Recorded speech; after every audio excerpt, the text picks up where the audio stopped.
going to be discussing today, which is Flourishing in Babylon, Black British Agency and Self-Determination. Now, I'm your host, Claudette Carr, and my guest, I hope he won't mind me referring to him as my distinguished guest, is going to say a bit about his background. But what I will say about Joe, and again, he's asked me to drop the honorifics and refer to him as such. So I'm not being disrespectful, I hope, in case anyone in our audience picks that up. Joe is basically a pastor. He's a research fellow, a community advocate. He's been involved in a number of different organizations working for Churches Together and the Black and White Christian Center. And I would say that Flourishing in Babylon is a culmination of his life's work in a number of those different contexts that I've just outlined. And that work all comes together in the practice wisdom, the praxis that is this book. And it's a very important book in terms of the Black British experience as it pertains to Christianity and Black theology, which Dr. Joe is going to speak a bit about in telling us a bit more about his background. So I'm going to open up the conversation with a general intro, and hope that Joe will set the scene for us. But I also want to say that in terms of the overall session, we are aiming for a discussion that lasts for 40 minutes. And we intend that to go on until 7:40. And then we will invite our audience in at 7:45 for question and answers. So you can actually put your questions in the chat.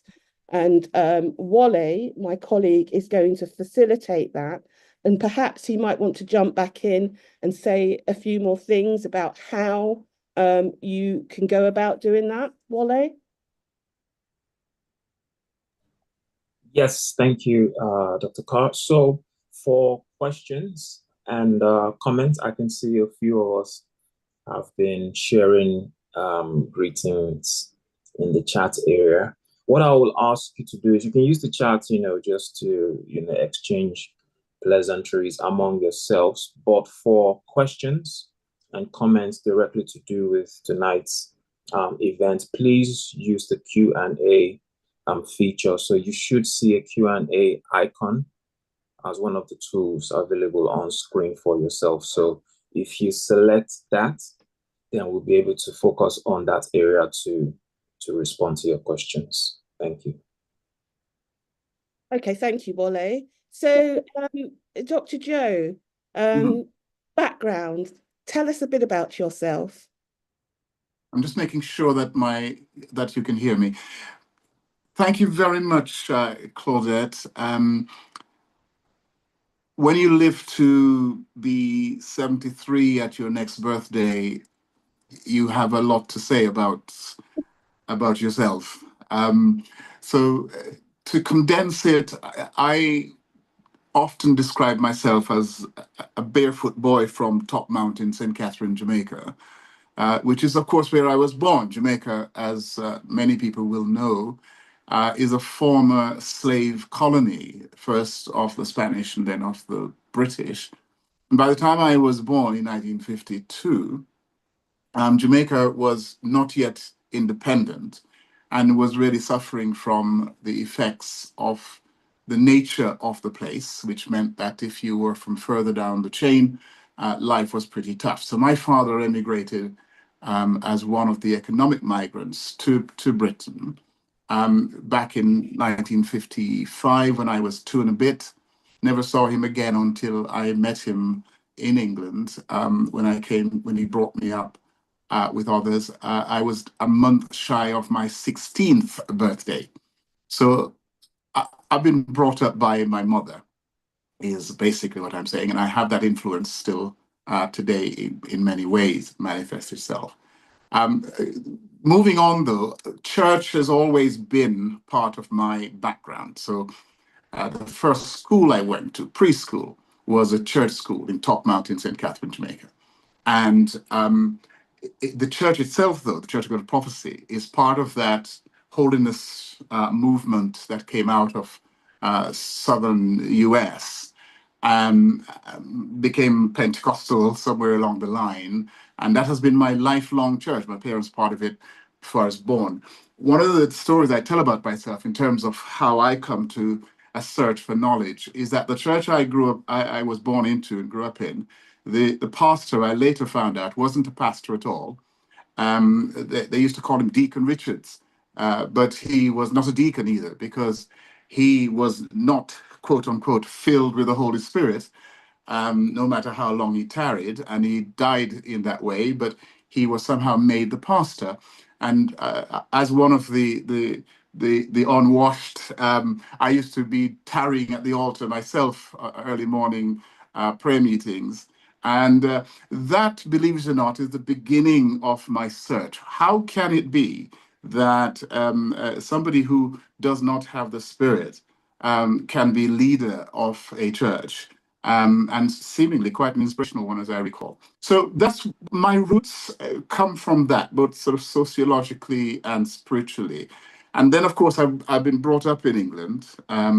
From that age of 15, I left education at a bad time in the Caribbean, in Jamaica, and so had to climb up the backside of the mountain with night school and whatever, till eventually I landed myself into a master's degree class, didn't do a first degree, as a mature adult, and then went straight from that, recommended by my examiners, to take that to a PhD.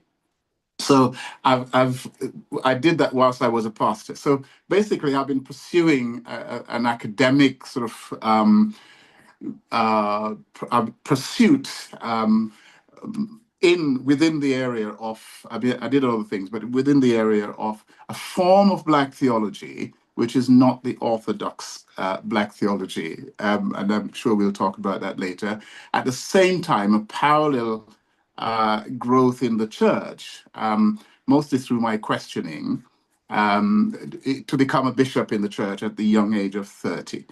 And at the age of about, I don't know, 45, I decided I'd had enough of this, and I moved away into the kind of work which you mentioned a while ago at the Center for Black and White Christian Partnership. And then for the last 18 years of my working life as an ecumenist with churches together in England.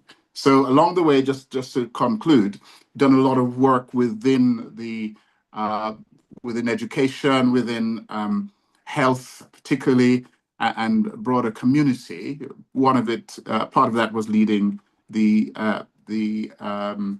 what you call it again now? I'll remember it in a minute. The Black Pastors Group in Birmingham, CBLC, and I've had a bit of a diverse upbringing, but all the time having a fixation on how can I use theology? How can I use my faith? How can I use religion to advance the cause of what I'm calling in this book flourishing?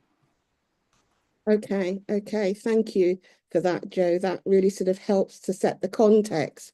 And just to remind everybody, we're sort of in conversation about Joe's book, Flourishing in Babylon, Black British Agency and Self-Determination. And so what we want to do now is move into a more general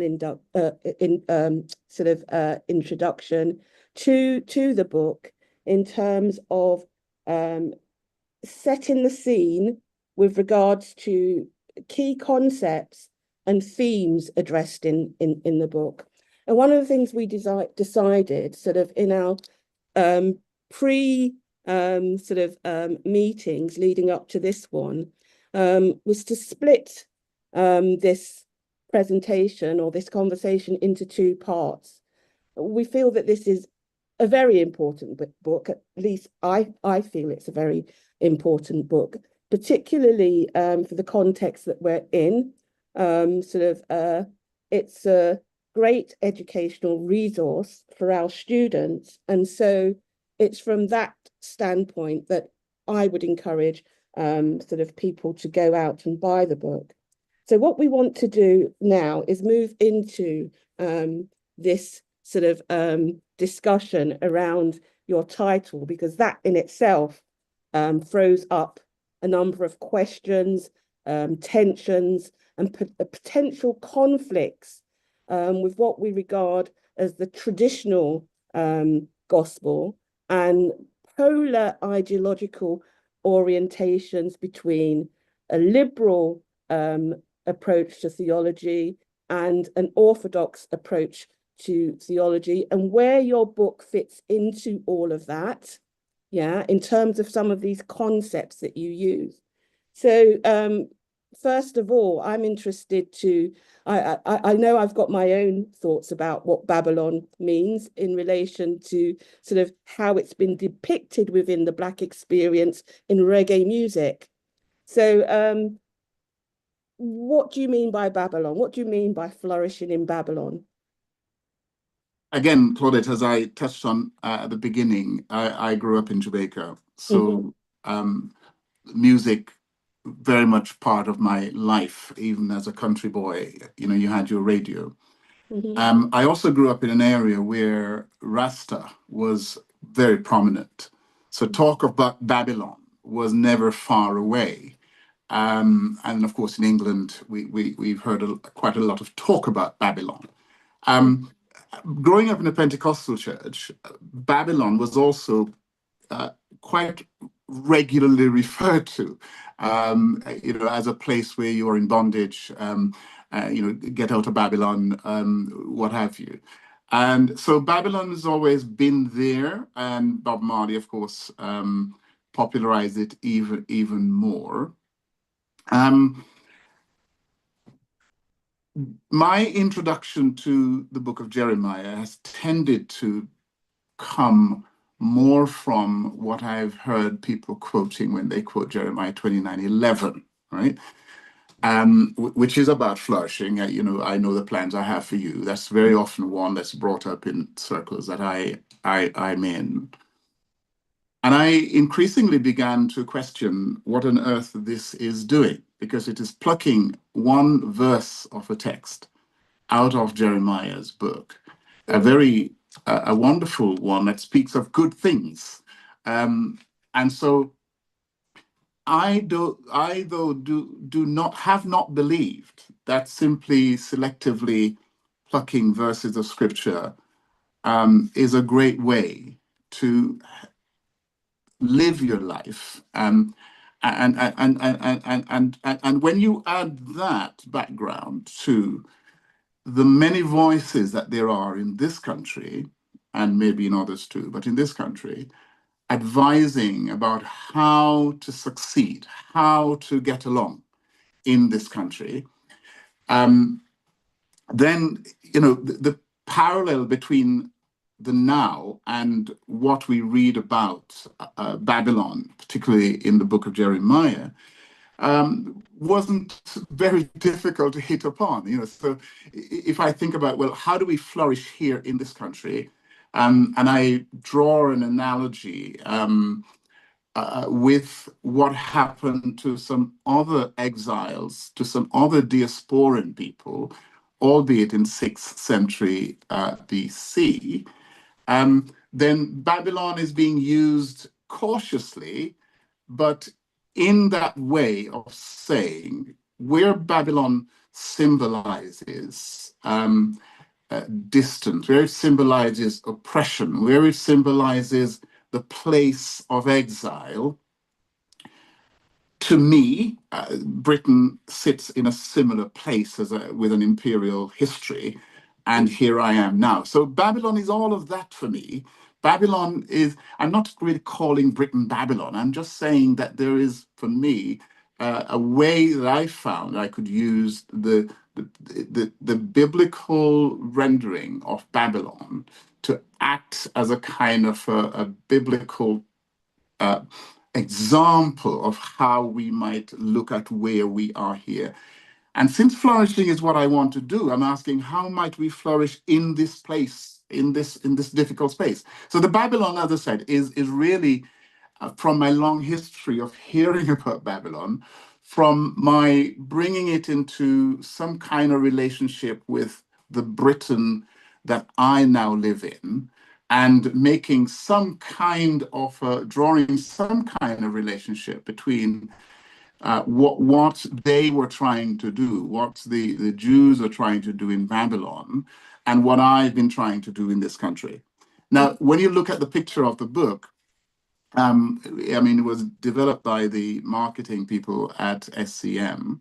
Um, they sent me a few examples, and I sent it around to my grandchildren and three daughters, and they picked this one largely when we had a conversation about it. For them, it was about it's a woman on the front, and as I mentioned, I was brought up by my mother.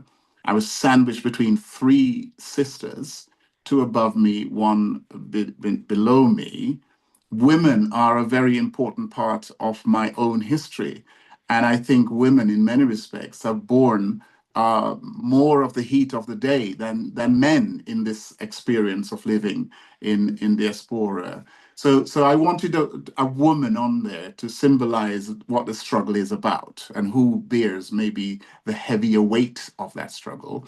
And then the imagery at the back is just some idea of what some Babylonian architecture may have looked like. Probably looked nothing like it. So the use of Babylon is coming all the way from that history, and Okay. my growing interest in how does one prevail in adversity, in a place of adversity. Hmm. Hmm. Okay. Okay. Thanks for that. And so moving into the second part of the title, because I think sort of some of your big concepts are actually signified from the outset in the title. This Sure. notion of Black British agency and self-determination, often sort of the kind of vernacular that we find within sort of discourses on Black nationalism, Pan-Africanism, sort of independence movements in Africa and the African American civil rights movement, this notion of, sort of an African centered sort of way or perspective or way of living Black life. And I was wondering sort of how those concepts kind of come into attention with the gospel message of, sort of us not relying on our own efforts, our own strength, and Yeah. the idea of, self-determination. Sure. Does it Sure. sort of, does it kick against that? Well, maybe, maybe, but I would unapologetically support it. I actually think, Chloe, that there are some aspects of the Christianity that I have inherited, which I don't think are which are not good for me. There are some aspects of it which I think plays into a Western philosophical approach to life, written by people who largely lived in ivory towers and didn't really face much. They're talking about how many angels can dance on the head of a pin, but it didn't really feature in the day-to-day life of most people. So I think there are some songs we sing. I think I hinted that in the book. There are some prayers we pray, which I don't believe are helpful to us. So I don't actually mind kicking against some things. So, for example, this idea of waiting on the Lord, right? Our good friend, Selena Stone, in her book for the Archbishop, talk about tarrying as waiting, as a Black spirituality. And I have a little bit of a fuss with her because I'm saying I understand about what the Black Church talk about when he talks about tarrying. It's what I went through as a boy in Jamaica. Go early morning, at 5 o'clock in the morning. We go tarry for the Holy Ghost, right? That's where tarrying comes from. I know it comes from the Bible, tarry in Jerusalem, and we can't move on from that word tarry because it doesn't sit with what we want to do now. So I'm saying, the idea that I should now wait, what am I waiting for? And what is that saying about me? So I'm trying to answer your question, I know in a roundabout way, but somehow for me, I want to get to the point where I'm asking, as I'm trying to live this life as a Christian in this country, what do I have? What are the tools that I have to do this? And how much am I waiting on God? Is God some gray-haired man sitting on the edge of the clouds who I pray to all night and they're going to fix things for me in the morning? Or is God the God who has empowered me through my very Pentecostal upbringing now, through, properly said, through the empowering of the Holy Spirit, that makes me a person of agency? Hmm? So my model for my Christian life actually is more like a plant that it's planted, then it grows and it matures and then it starts to bear and the birds of the air come and sit in it, right? As the Bible talks about. I do not like the other version of this, which is that we don't know God's mind. We don't know what God wants for us. Therefore, we just keep on asking. And every morning I wake up, my religion is so temporary that it leaks out every night I sleep. And every morning I wake up, I've got to go and renew it again, right? I think those concepts are bad for us. They make us insecure. We're never certain about this walk we have with God. I see very little reason to support that notion. So therefore, I support more the notion that the best way for me to proceed is on the basis that I am made in the image and likeness of God, my creator. As a Christian, I believe I'm born again in the image of Christ. One can debate how those two rub together. But as an outflow from that, I can go through the world with a sense of already endowed purpose. And I have within that, the image of God, the image and likeness of God. God's about creativity. God is about doing things. God looks at the world formless and void and said, "Let there be light," and there is light. I'm in that image. Now, I'm not saying I'm going to do that, but I'm in that image and likeness. I must get on and do, get on and be. So the idea of agency, in the book, I do confess that I'm actually doing some eisegesis here by suggesting that in the first few verses of Jeremiah 29, that I see in that agency, right? Because it's not mentioned in the book. But I am saying that I do see it in there because when the prophet writes to a frightened group of, exiles and say, now you find yourself where you find yourself, plant field and eat from what you plant. Build houses and live in them.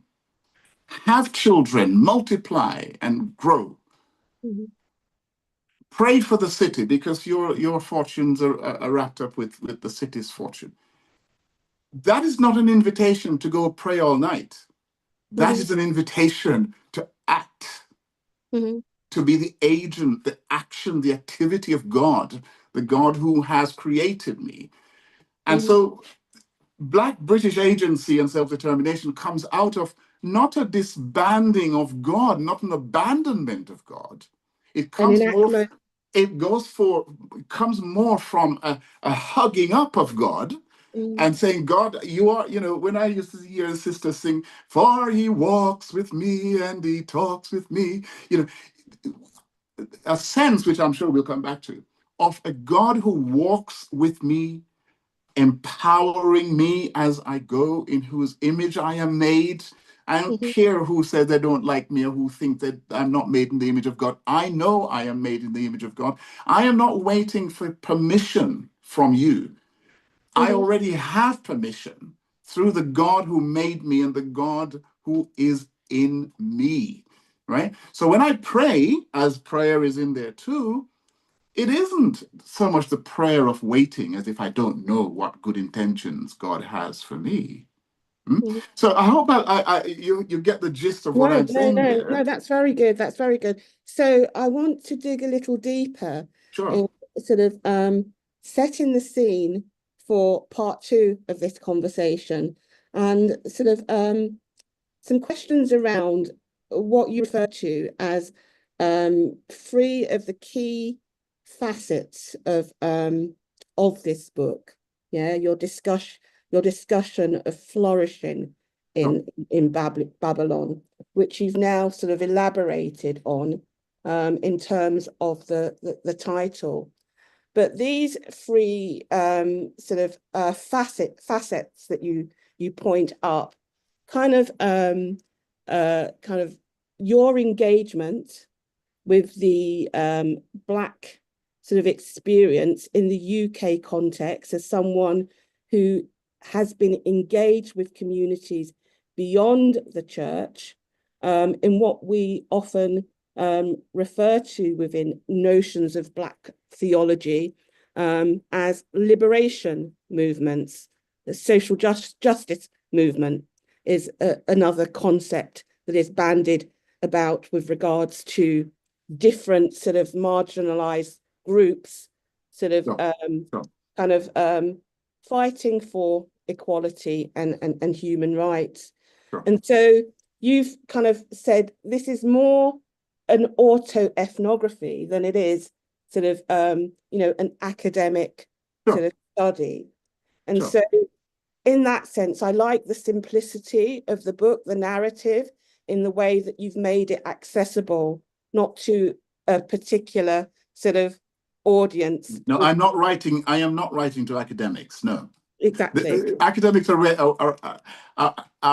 invited to read, of course, Yeah. but I am not. They say academics write to other academics. That's not what I'm doing here. Yeah. As I said to you earlier, I feel I sit in that in a liminal space between the pew and academia. I've been awarded. Earned degrees from the academy, but that's not where I live. But neither do I live comfortably in the pew either, because I've got too many questions that I'm asking, and I'm not asking them about which denomination is better than which denomination. I'm asking more fundamental stuff than that, because I find it hard to believe that God takes all of that terribly, terribly seriously. So if I go back to the 3 points that we talked about, Black people in Britain. Yes, Black um, British people Black first. British people. So I've coined that phrase in the book that I wrote following my PhD, called what was it called again? Respect, Caribbean British Christianity. In there, I talked much about Caribbean British, and at the time, 10, 12, 15 years ago, I felt that I needed a designation which did justice to me, and I used Caribbean British at the time. I've come round in this book, and I had a lot of toing and froing about what was the appropriate term to use. There's some aspects in which I don't like the term black used in the way that it is used, but then I don't like the term black used either in the way that some of my black theological colleagues who are more from the academy than I do use it. In the way that black equals oppressed. Right? Mm. I'm not going there.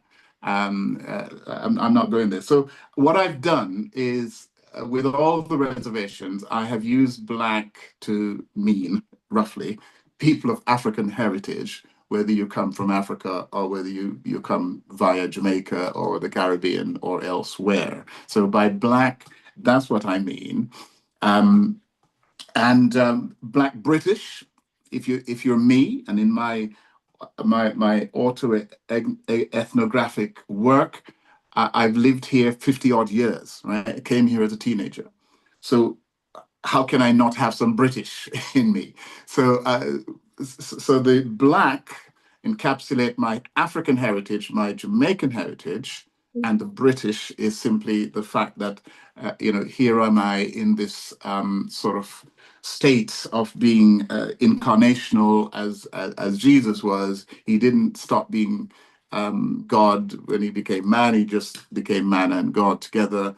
So am I British and Jamaican, British and African. And part of what I try to do in the book, using other people's work, is to emphasize to us, first of all, we are made in the image and likeness of God. So the Imago Dei is a real thing for me, right? That's where my identity starts, that I'm made in the image and likeness of God. But also, I'm wanting to point out that because all humans are made in the image and likeness of God, then all of my African heritage is rooted in the image and the likeness of God. And I wanted to paint a picture whereby we as Black people in Britain, as Black British people, never get suckered into this validating argument about whether or not we are human or not. I think, for example, that too many of us spend too much time fussing over racism, to be honest. I think we spend too much time as if we're trying to convince white people to love us, and until they do, we can't survive. So part of the picture I'm painting is the certitude of our existence that I would like to see us have and live out. And part of that too is to say that we, in terms of this country, we are no Johnny come lately. We've, depending on who you listen to, and I map out some of them in the book. There are some people who would argue that the very original people of this land were Black, like other Aboriginal people anywhere in the world. And some would like to take us back to the 2nd century AD, when the Romans ruled, and the excavation that's been done at Hadrian's Wall that shows that there were Black people here and so on. Some people wanted to talk about, all the time when we came here during the time of slavery, transatlantic slave trade. And then, but maybe my biggest beef is that we didn't just start here when the Windrush docked at Tilbury in 1948. So I am trying to make a case for us understanding, A, we are citizens of the world. We are created in God's image. B, we've been here actually quite a very long time, and we should brook absolutely no deal with anybody who wants to undermine us in that way. Nevertheless, I am still saying that my roots didn't start here. My own roots didn't start here because they start in Africa and then transplant in the Caribbean and then here. So I'm actually trying to build a platform upon which Black British people can live in this country and feel comfortable living here, never mind what other people may say about us. Let me stop there so you can come back in. But that's really what I'm trying to do with Black British, staking a claim on both identities as a hybrid form of existence, and saying, love it. If I may just say, I mean, I remember having a conversation some time ago with a young Black man who told me in no uncertain terms that he simply saw himself as British. Well, we had a pretty warm time, because I was saying to him, listen, how can you simply say, is that because somehow you have been suckered into feeling less than, and therefore the best thing to do is to cut off those roots? But if you want to be a thriving tree, you need to, even if you're transplanted, you need to make sure your roots are still intact. Right. So Black British for me is the identity that I've chosen, but it's not I think that the idea behind it is really what I'm getting at. If people choose to use different designations, and I mean, that's fine, but that's the one I've used. But it's opening up a discussion around the nuance of the Black experience in the UK context, which we talked about earlier, particularly in relation to this particular historical moment that we're in, Yes. post Black Lives Matter, and how Yes. we often look across the pond to America for a kind of sort of, we position ourselves in their discourse of our Yes. experience. And I saw a lot of that during the sort of unraveling of Black Lives Matter in public discourse. So I just want to move on to the third area, because I think you covered the second area with regards to Jeremiah's letter to Jeremiah's letter. exiles in Babylon quite well. So just to bring this part of the discussion to a close and open up the discussion to some questions, I'm very, very interested to hear from you on what is Black theology, because that's a landmine, isn't it? It is a bit, yes, and it's one landmine that blows up in my face quite regularly. And I think some people who were with me in the early days of establishing a Black theology in Britain, going back into the late 1990s and early noughties, feel that I've backslidden somewhat, right?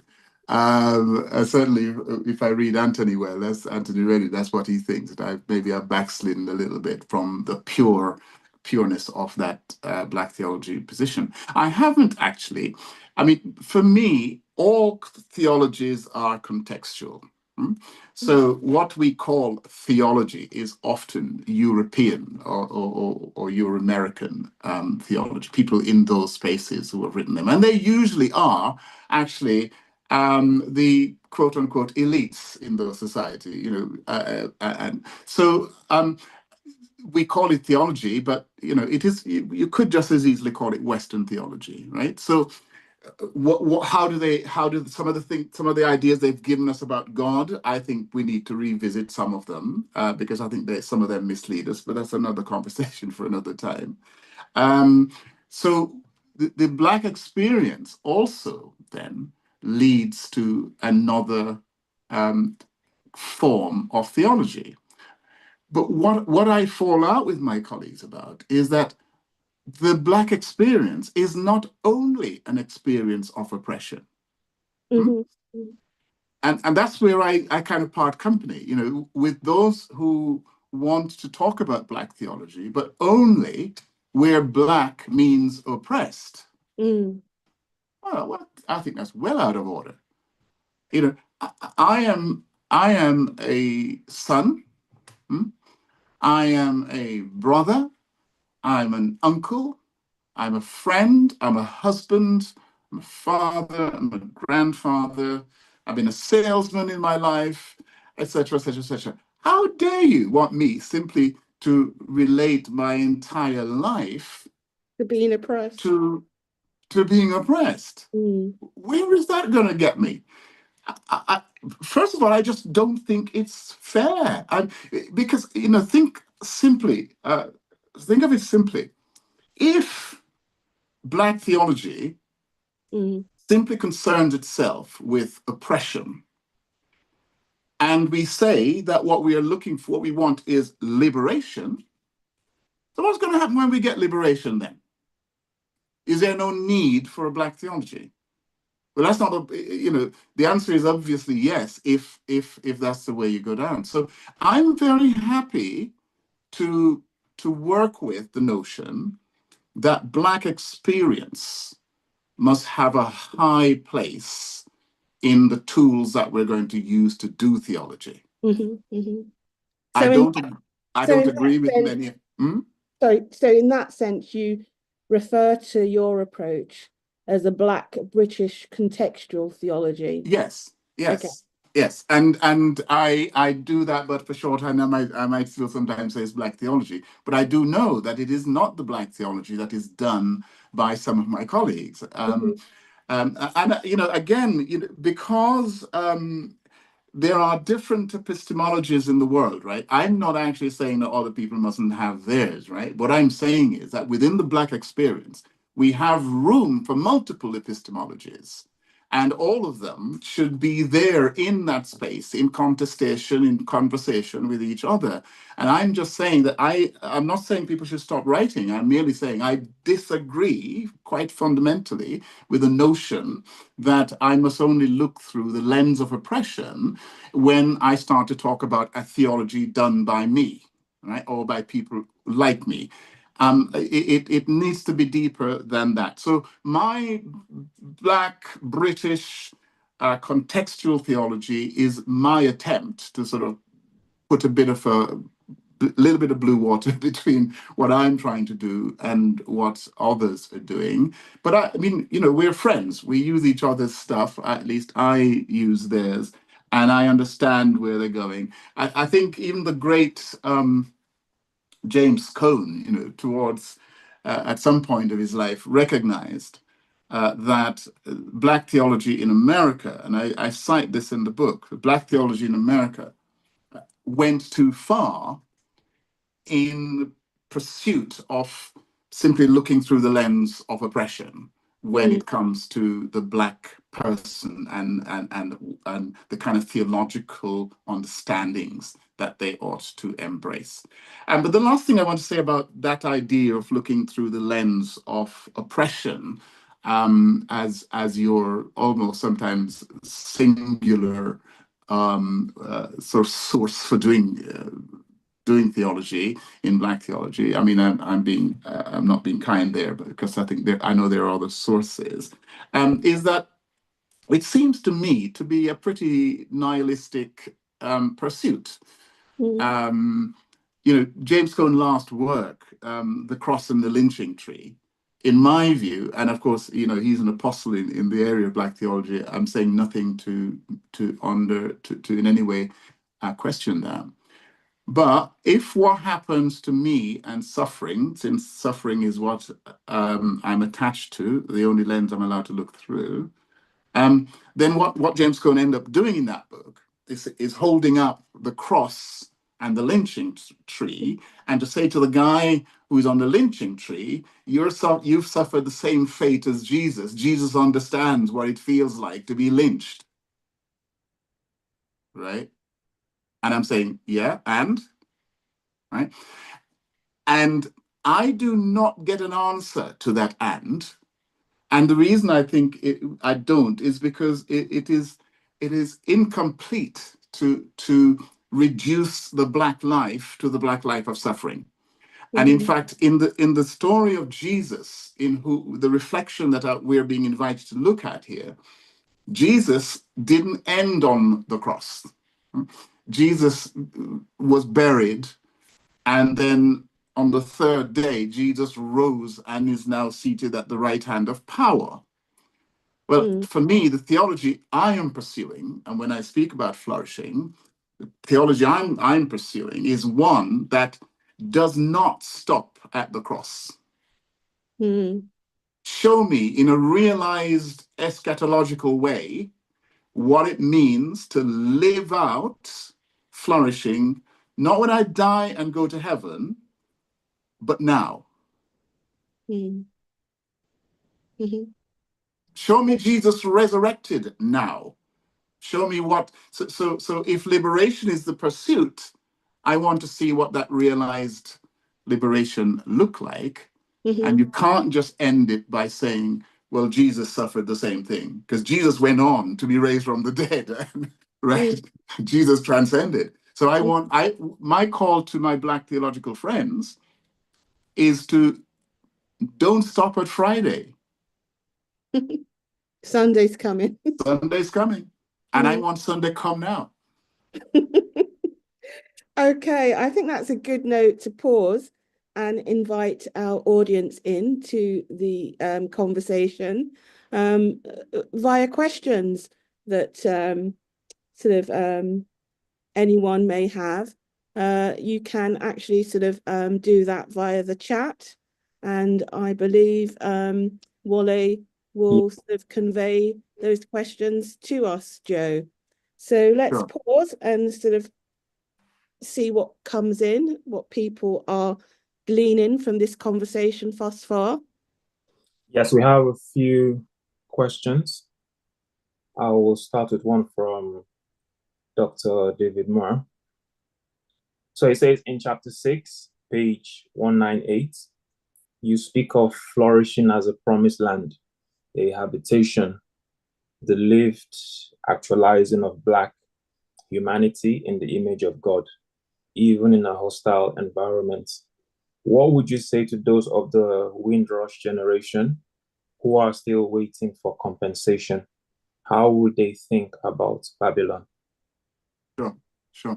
I also I think I say there too that that flourishing is a land with giants, and what I'm getting at is that those of us in England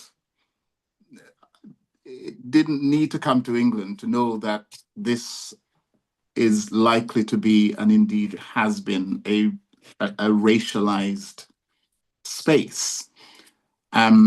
So one of the things that I think is important is that in coming here, people say we were invited. No, we never got no invitation, right? We came, our parents came looking for economic better.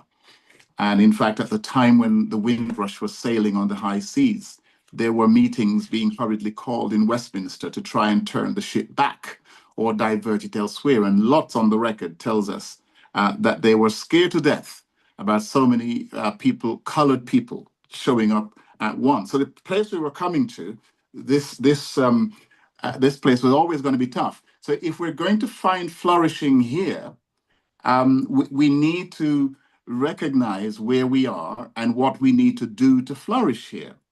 Now, speaking specifically about the Windrush, the Windrush story is one still largely untold because we tend only to follow Windrush through the sensational, true but sensational account that we read in our newspapers, particularly The Guardian, and on our TV. And we've seen some excruciating circumstances there of some people who were caught in the hostile environment of Mrs. May and David Cameron.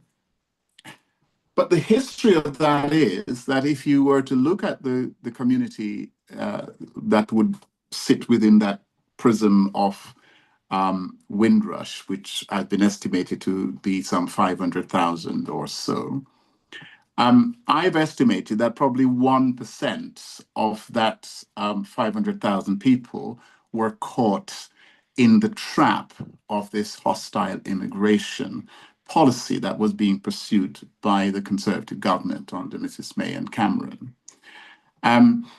What do I say to people? I say to folks, fortunately, the government has seen, as they were warned, that if they implemented that policy, they were likely to catch some people in it who were entitled to be here, but who did not have the means to prove that they were entitled to be here. So said, so done. And they have therefore set up schemes to help to register people and to pay compensation. So the first thing I would say that if you feel you have been wrongly treated, then use those means to apply for what is there. Now, I know it's not as easily done as I'm saying it. And when I worked with the cross-government working group, which I did for a couple of years, the cross-government working group set up by the government after the Wendy Williams report, we were keen to ensure that people were treated quickly and were treated well. Didn't always happen. Thankfully, now I think they've got the response rate far better than it was a couple years ago. So I would say to folks, get what is owed to you and get whatever help you need to apply for it. But I would also say to us, there are some lessons there. If you live in Babylon, you better note what Babylon is like, and you better treat it as Babylon. And therefore, if I say to all people from wherever they come, if you live in a country, do try and pay some attention to your status, because Nebuchadnezzar is not really interested in your well-being, at least not beyond the level that you can help to build Babylon. So to look for more than that, I think, is to be disappointed. Set yourself up to be disappointed. So I think we should do all that we can to make redress and to get redress, but we should also be looking out for the challenges. The way this government is now going again, there is likely to be another similar kind of Windrush type happening as they chase Nigel Farage to the right and clamp down even more. So I say to us, eyes wide open, and getting the pity of people saying, oh, look, they invited them to come and now they're sending them away, isn't necessarily going to help. So we have got to, like people together, watch out for each other and make sure that we are putting ourselves in good stead, knowing that we live in a hostile environment. Thank you for that, Dr. Joe. Do I go to the next question?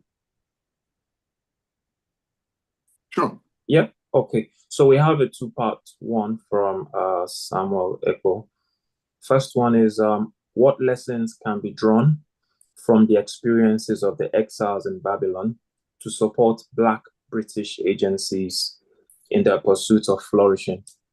And the second question is, in what ways can theology be a tool for empowerment and social transformation within African and Caribbean context in the UK? Sure. Well, on the first question, I would say that, as I try to lay out in the book, you have a Jeremiah back in Judah writing to the exiles in Babylon, saying, now that you find yourself there, and by the way, God is as much responsible for your being there as Nebuchadnezzar is. Now you find yourself there. Don't just cry by the rivers of Babylon. Something which I think was said, after they'd returned. But that's not the only posture to take up.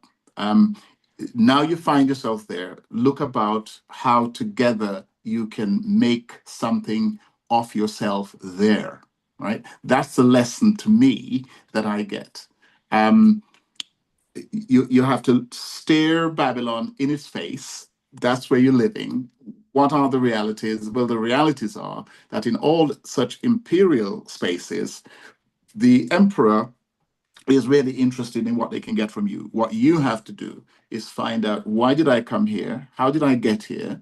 In the case of African and Caribbean people, we didn't come here because we love Britain necessarily. We came here because they, having sucked out the juice out of where we're from, the resources are here, and we've come here as in my father's and mother's case, of chasing economic better, right? So that's why we came, and we should keep our eyes firmly fixed on that, even as we recognize that we have to do more than just extracting from it, because Jeremiah's encouragement to the Jews in Babylon is to take the place to your heart, pray for it, not least because your own fortunes are wrapped up in the fortunes of the place itself. So I think those are lessons we can take. It also takes us away from an over indulgence in so-called fighting racism, which I believe is very much in the fabric of the society. And I do not believe it is my job to get rid of it necessarily. It is my job to find, how do I transcend it? And by so doing, as in the book I go on to talking about how, in terms of social, economic, even spiritual, political, and in other ways, we can, by becoming strong in the space where we are, as Jeremiah encouraged, become strong, self-sufficient, grow in numbers, we begin to punch a weight, sometimes even above what our weight actually is. Of course, our community here built on things like the partner and whatever the African term for it is.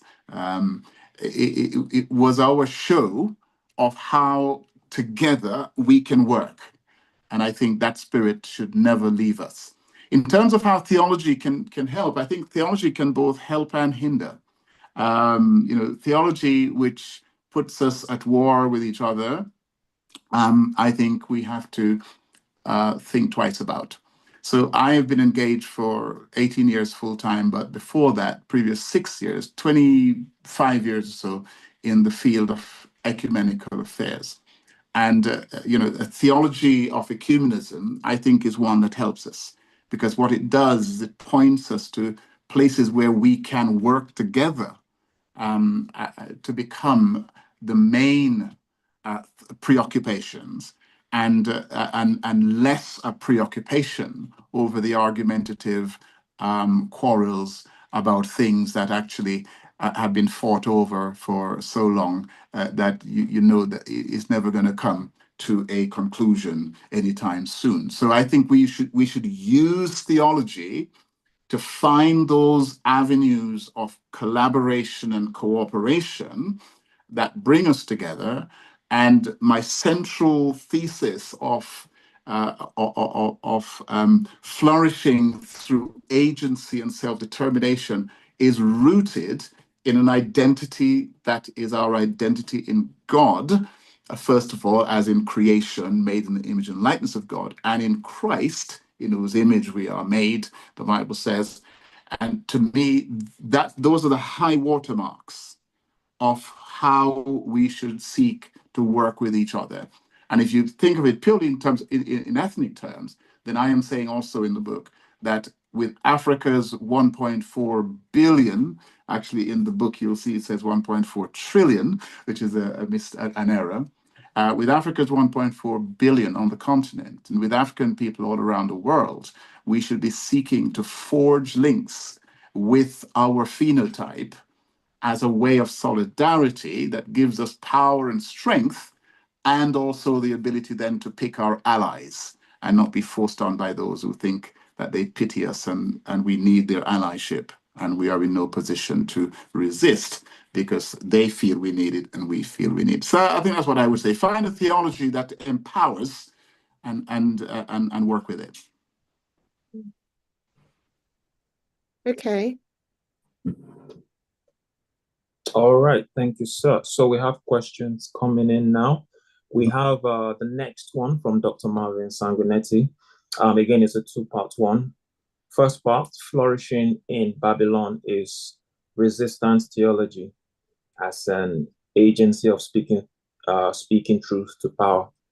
How do these methods influence your political praxis and work in the Black diaspora?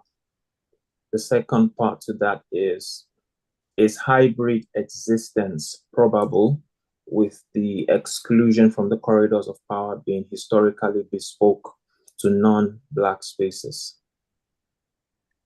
Right. Those are very complex questions, and I'm not sure I've got them clearly. But let me answer to the best I can from what I think I've picked up. I do not myself see flourishing in Babylon as a resistance theology. I see it as a theology that is expressive of who I am and where I am. If I were living in Africa, I would just as easily be pondering on how I can flourish in Zimbabwe or in Accra, in Ghana, or what. So I don't see it firstly as a reaction to something. I see it as an outcome of my being made in the image of and likeness of the Creator God, and with a right to seek flourishing wherever I am. Because I'm in England, that's where I'm doing it, and because there are issues around racism and exclusion, of course, then that becomes part of what you're fighting against. But it is not what it sits at the center of my own philosophical and theological moorings. So I hope that go somewhere to answering the question. In terms of hybridity and exclusion from the spaces of power, I think hybridity is more a help than a hindrance. Um, hybridity is incarnational, in my view, and I don't know that that is of itself a problem. In my own experience of working in Britain at various levels, I mean, I've lived through the Black churches being regarded as they were in the 60s. I came here in the late 60s.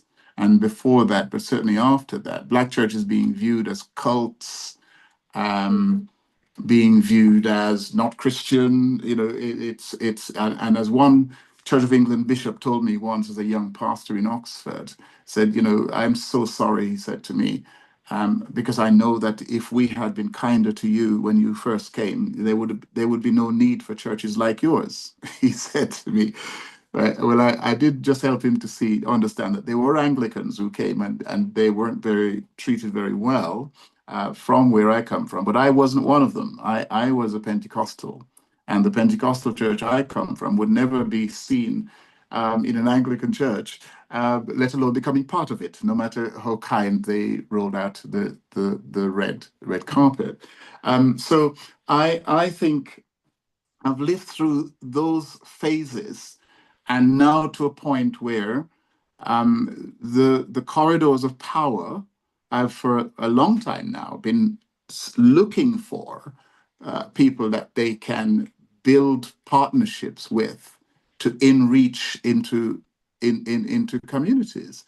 So the hybridity I'm referring to, the cultural, ethnic hybridity, even theological hybridity, I see more as a positive than a negative. And I certainly believe that when the powers that be want to talk, they both want and need to talk to somebody who both understands Babylon and understand their people as well. Okay. All right, thank you, sir. So our next question is from Pastor Jude Olisa, who says, I know that some Black theologians feel very strong about Black theology. Having heard your view about it, can we call it progressive theology?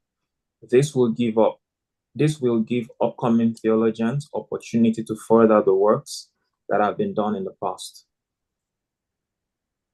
Well, listen, sort of, how can I put it? Orthodox Black theology in this country at the moment is led largely by Black people within the historic churches, Church of England, Methodist, etc., etc., etc., not by Black Pentecostals. One of my contentions to colleagues is that we, from where I come from the Pentecostals, from the Charismatics, from the more conservative end of Christianity, we need to add our work to the epistemologies which are being promoted and not allow a sort of liberal, Western-leaning orthodoxy to take over what is called Black theology. So my encouragement to those of you listening, of course, I'm presuming who are on this call, but I suspect, given that this is happening within the reaches of RCCG, and I'm sure there'll be others, I'm probably on safe grounds to say, I'm appealing to you to do theology, write your stuff from your perspective. What you call it, whether you call it progressive or not, I don't know. I mean, I've called mine, Black British contextual theology. I'm not wedded to it. That's that's what I'm calling it. You call yours, and you can call mine whatever you will as well. What I am saying is that I do not like a black theology that is framed around experience as the experience of oppression only. I hope I've made that clear. I want a broader theology that bespeaks the complexity that is me and the complexity that is you. And I think when we flood the market with the different approaches to looking at life through the lens of me as a Black person living in Britain, the more we push into that space, the less some can claim that, you know, what they do is Black theology, but what you do is not Black theology, right? They're not feeling any pressure. There's no pressure on that more liberal end of doing Black theology. Not sufficient. And I want to see more and a lot more. I don't care what you call it. Okay, thank you, sir. Our next question is from John Tyrell, and he asks, from Jeremiah's context, the Babylonian experience of the Jews was prophetic, and the flourishing was insight. My question is, which lens do we see the Blacks in the UK? By prophecy or what? How can the Blacks in Babylon, I guess UK in brackets, flourish in the midst of an already determined political scheme? Right. What were those words? Just read that for me again. The last part? Yeah. How can the Black in Babylon, that's UK, Yeah, flourish in the midst of an already determined political scheme? yes, that's the last bit. What was the first bit? So from Jeremiah's context, the Babylonian experience of the Jews was prophetic, and the flourishing was insight. Or maybe insightful. My question is, which lens do we see the Blacks in the UK, by prophecy or what? Okay, thank you. Well, let me answer that first. I mean, I do not, I know there are voices. Yesterday I went to the bread shop in Smethwick and I bought a hard-dough bread, sliced hard-dough bread and some bun. And whilst I was there, I picked up a leaflet, which it was showing a picture of Jesus as a Black man, you know, woolly hair and white woolly hair, as the Bible says, and so on. So I know that there is a movement aimed at pointing to Black people as the lost tribes, and therefore those of us who are here, maybe here in some kind of prophetic role. I don't know enough about that to be a supporter of it. So that's not the angle from which I come. I'm not suggesting that in the same way, for example, that Jeremiah and other prophets prophesied to the Jews that if you don't start being single-minded about the worship of your God, if you don't give up those idols, if you don't stop following other people's ways, and if you don't do justice, I'm going to abandon you I'm going to let other people take you over. And so they came and swept them away there, right? I do not see that as applying to the people I'm talking about. Where I join it is a people in diaspora, a people in exile. And I put myself in the same boat. I would rather right now be living in Ocherius than than here where I am, right? That's the honest truth. But I am my parents brought me here. And boy, am I deep in, you know, 4 grandchildren and everything else going on. I can't go nowhere. I'm here, right? So I see myself in a kind of, I said earlier, this is somewhat autobiographical. So I see myself as somebody actually in a form of exile, and other people like me too. So I don't see my being here, though, as the result of some prophecy, right? Although, if I take the Jeremiah approach, you know, I could say, well, God knows what God is doing, right? And so maybe that I'm here is a will of God, right? But I'm also here because this country sucked out the life out of where I come from, and left nothing there. And so where my father looked for work, he had to go to America or go to Canada and come here. So he came England. So for me, it's less a prophetic thing and more a situational thing. It's a situational analysis to say, here I am in this country. How do I get on? And I'm using Jeremiah's letter to the exiles to say, well, here's a bit of a template. Maybe this could help us to see what it is saying in those 6 or so points about what you might do in that. With the question about, how can we flourish? Somebody said, when the book first came out last year, somebody wrote up on Facebook after a post I'd put up to say, flourishing and Babylon is an oxymoron, right? So I do know that's where this question comes from too, right? How can you flourish in this place? But right through the Bible is flourishing in an awkward space for the people of God. I mean, follow the Abraham and those who followed him, right? Even after they were in Babylon, the Persians took over and said, "Oh, you can go home now." Some of them decided not going anywhere because they was doing very well, thank you. And when they got back to their home, some Sanballat and Tobiah say, who are you? Who are you guys? Go back to where you want to come from. We don't belong here, right? Sorry for the Jamaican patois.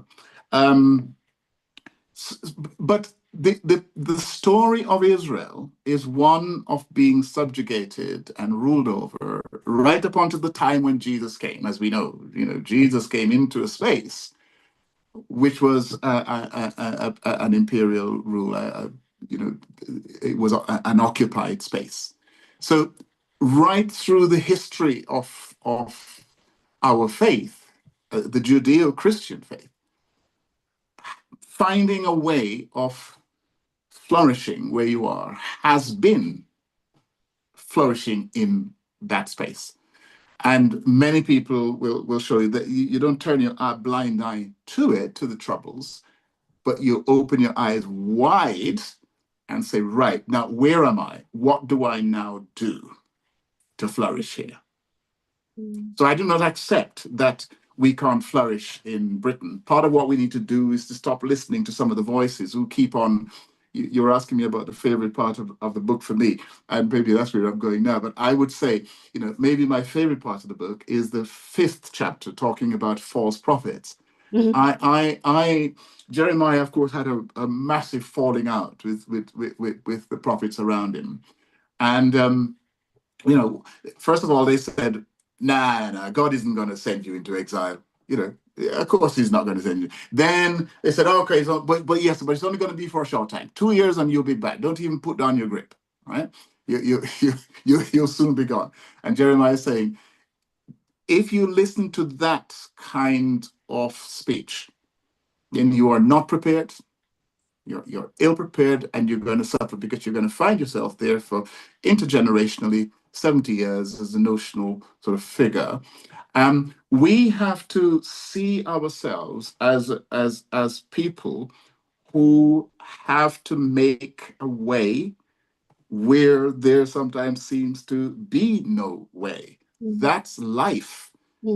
The false prophets are always trying to tell us, let me sort it out for you, right? I'm going to speak truth to power, right? And so what they do, they get a little grant money and they rub you up a little bit for a time, and they come into the churches and they say, anybody can work with us and so on. And then they get what they want and they move on again, right? Because the reality is what they are promising, what the false prophets in our setting are promising to expunge from society is not something that is in their gift to expunge from society. And so in their promising to do it, if you live long like I have lived, you realize that some of these people are just careerists. That's what they do, right? This is what I'm not saying they're bad at heart, but that's what they do.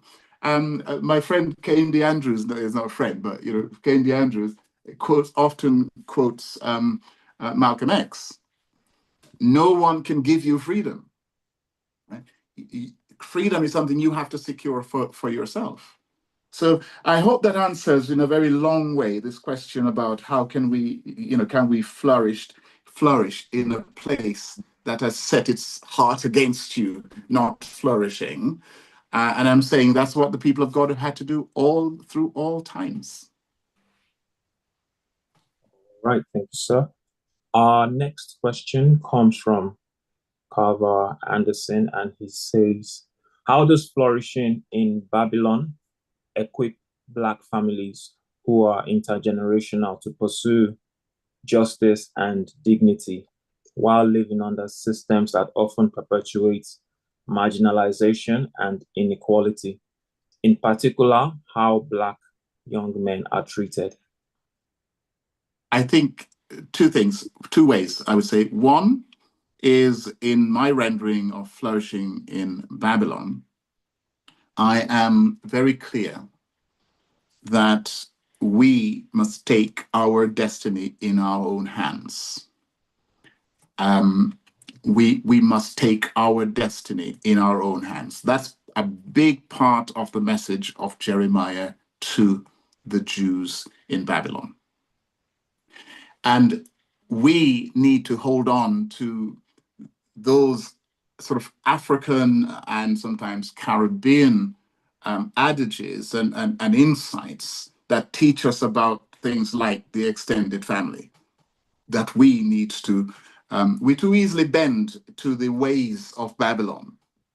We should seek to live in a way that is more consistent with our own history, the extended family, the village. We need to find those things. I think that's all wrapped up in what Jeremiah is saying to the Jews, in Babylon. Remember who you are. He called them by name, by the way. When you read the text, he calls them by name.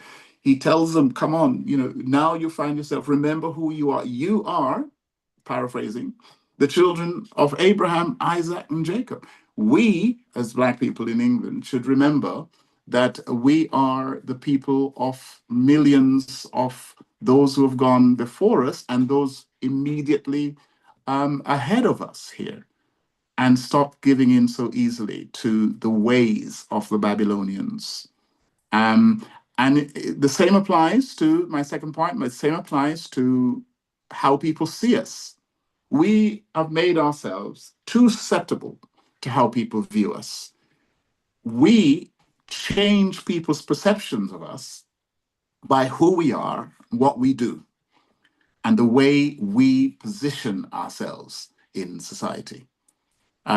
It's one of the reasons why I'm not happy with the Windrush narrative, because the Windrush narrative seems to play on a pity factor of these poor people who, through no fault of their own, were caught up in this scam, and look what's happened to them now. I'm saying we need to take life in our own hands. That's the message that I believe comes through loud and clear in Jeremiah's letter to those who are in exile. No pity party, just a real look at the realities of where you are. As an great imperial power, in time they will go, but they'll be replaced by another imperial power. And then what are you going to do then if you're pinning your hope and getting rid of imperial powers? No, there are ways in which we can, by working together, by increasing and not decreasing, by recognizing who we are, both in God's sight, in our own sight, that can put how other people see us into its own perspective. When I first came to England, I remember the first time somebody called me a colored boy.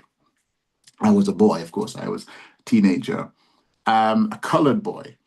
Well, that's how they termed me. How is that going to influence how I now live in Britain? What I did realize was, of course, that there were forces here. Am I going to try and stop everybody from calling me a colored boy? Well, that's a big job. But I tell you, that colored boy can grow up and be strong and be educated and encourage the same in those around him.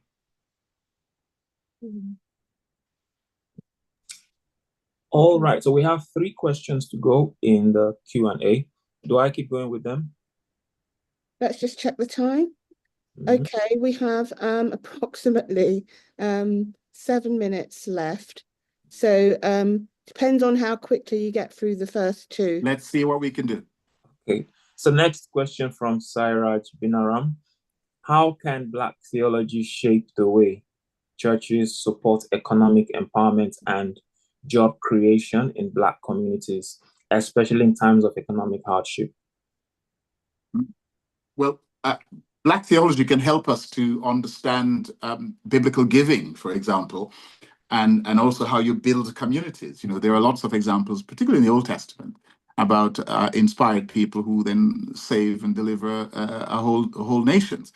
And in the New Testament, we have one of my pet themes is the way the Bible talks about giving. You know, what you propose in your heart, you give based on what the needs are.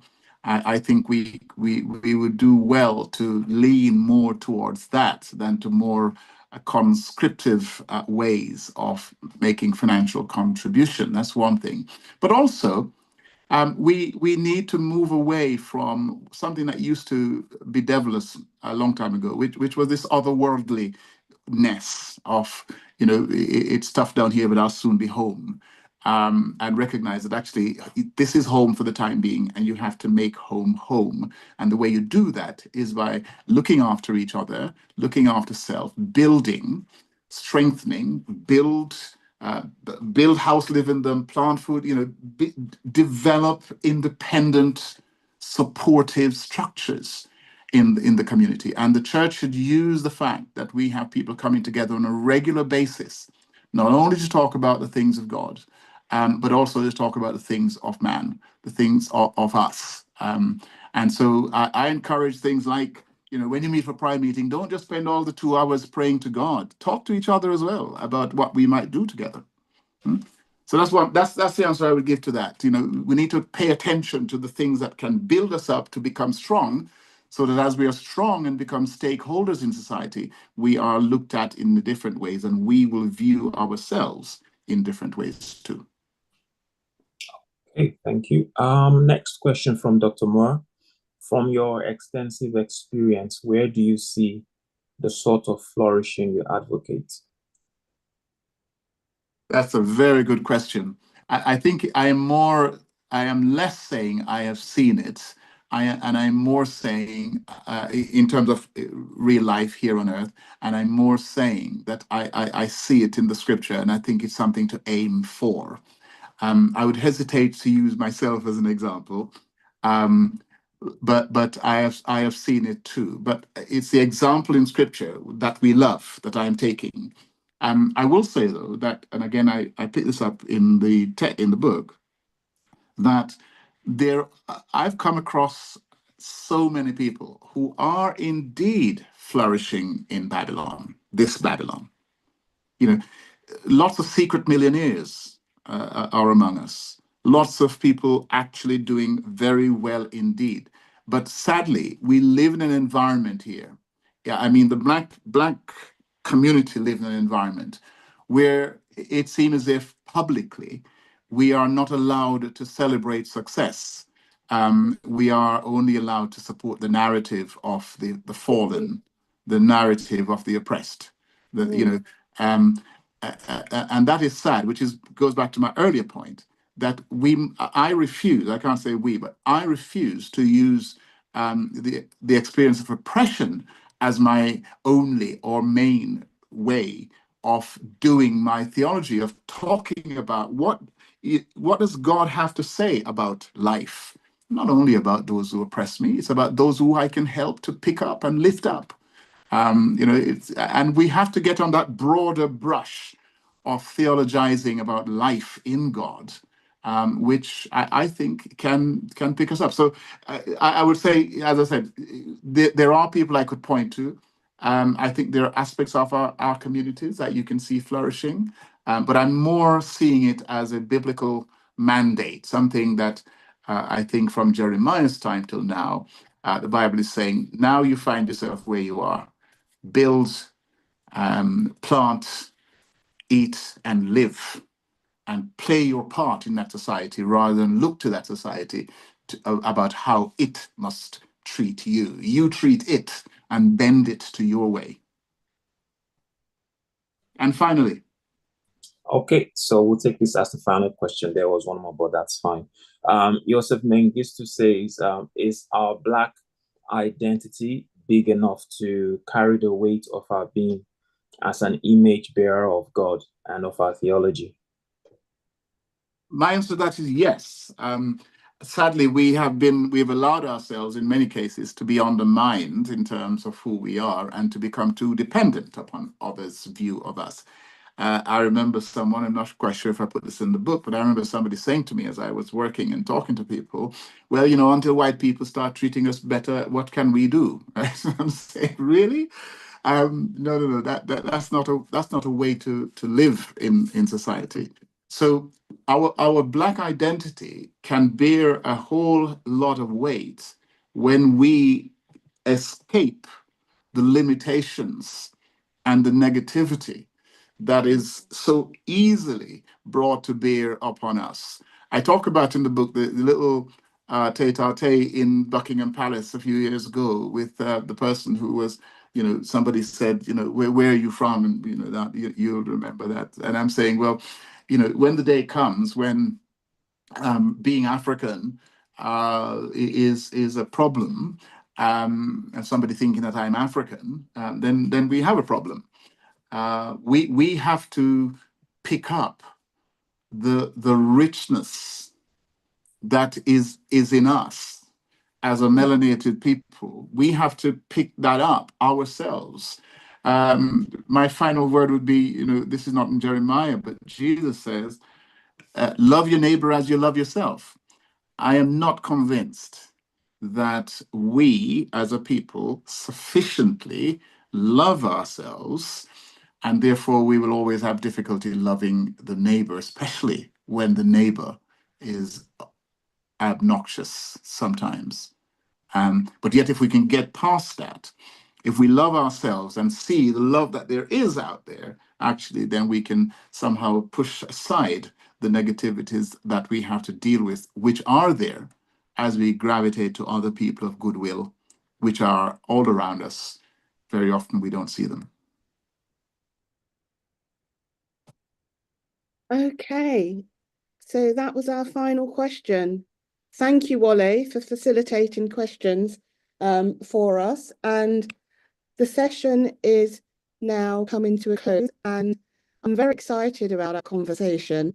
And I'm hoping that you have sort of quite a bit to take away in terms of food for thought.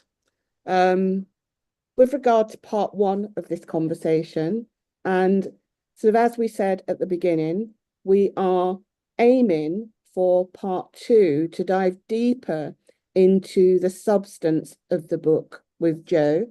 And so we're inviting you to all come back and join us. And we'll announce the date. We're talking about July, but we've yet to come up with a fixed date. So sort of that will go out and people will be notified about this. So I want to thank Joe for sort of honouring us with your presence here today and sharing with us about your book, Flourishing in Babylon. We've had a very robust conversation and some very sort of very good questions feeding into that discussion, which is a positive note to end on and to take away. And I hope it's encouraging to you, Joe, because I think this is a very important book. Again, as I said at the beginning, because of the gap that there is in terms of literature, focusing specifically on the Black UK experience in relation to Black majority churches, Black theology, and all the issues that you actually address in this book. So from that particular standpoint, it is a very important book and a very important educational sort of resource for our students, as I also indicated at the beginning. So on that note, I'm going to close our session and thank you all for participating, for registering and participating. I hope you've found the conversation interesting, and we look forward to meeting you here again shortly. Thank you. Bye-bye.